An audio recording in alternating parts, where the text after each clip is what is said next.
Би сонгон хайрхан дүүргийн 6 дугаар хорооны иргэн. Аав ээж хоёр маань Баян-Онгор аймгийн Загсум, ээж маань Завхан аймгийн Отгон сумын харьяат хүмүүс байгаа. Би одоо өвөө эмээгээс 5 дахь үеийн үе залгамжилсан уртын дуучин байна. Тэгээд одоо та бүхэндээ Монгол ардын уртын дуу Уяхан замбуу твийн наран дуугаар Айдууны гişгэн цэнхэр хадаг өргөнөө.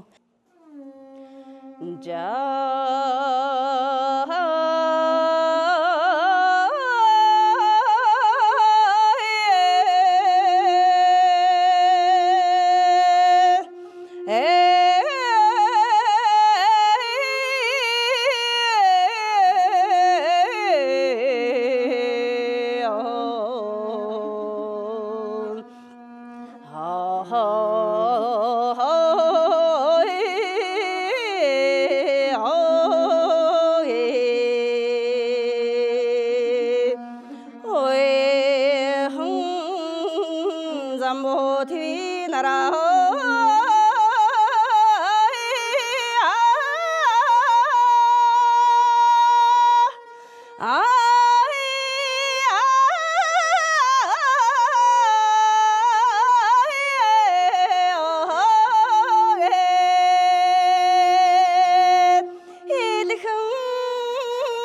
Бөхөдөд хэдайхнаре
Oh